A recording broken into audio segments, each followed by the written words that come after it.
random chunk from the archives.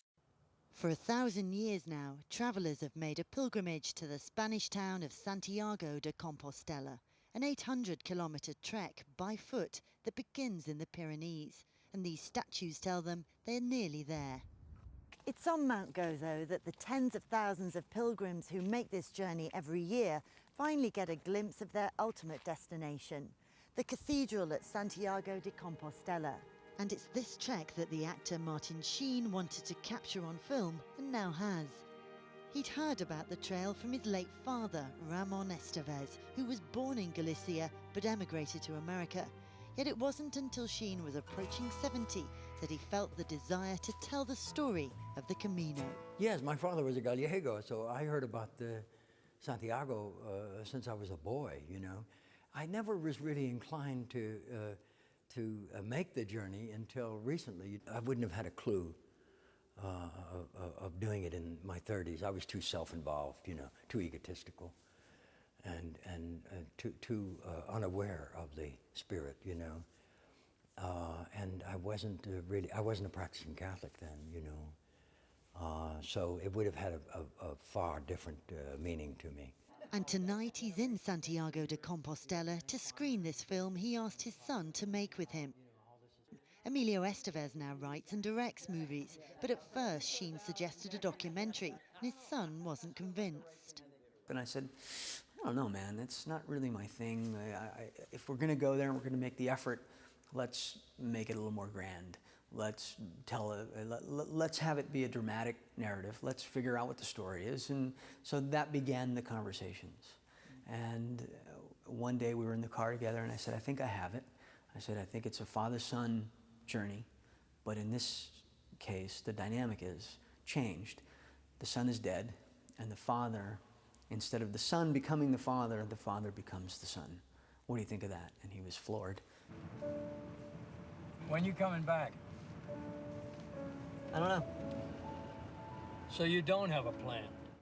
And so they settled on this fictional story, The Way, where a father and son take different routes in life. Sheen plays a California doctor who frowns upon his offspring's travelling ways.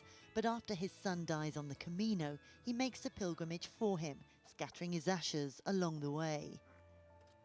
In real life, all his offspring have trodden the same path as him. 3 of his sons and his daughter are actors. He says he's close to all, but the family's currently rallying around his son Charlie Sheen, who was sentenced to drug and alcohol rehab earlier this year. Having had similar battles himself in the past, Martin Sheen has much sympathy.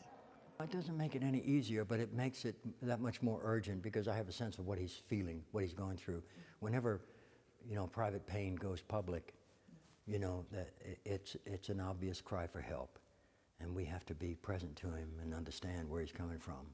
He's an extraordinary guy who's going through a very, very difficult addiction, and he's been successful before in the past.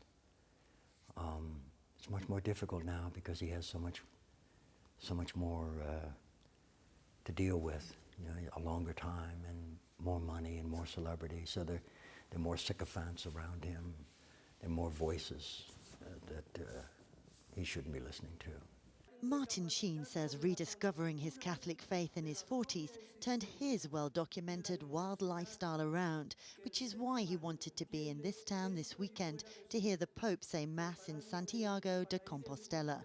This is a holy town. The bones of the Apostle of St. James are buried here, but not all the pilgrims are on a religious quest.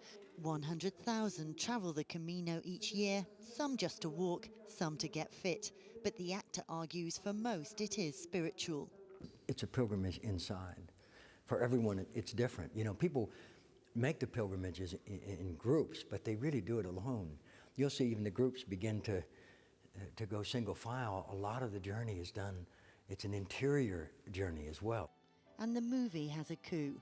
The filmmakers were allowed into the cathedral to film some of their final scenes, staging it in the middle of a pilgrim's mass that is held at noon every day.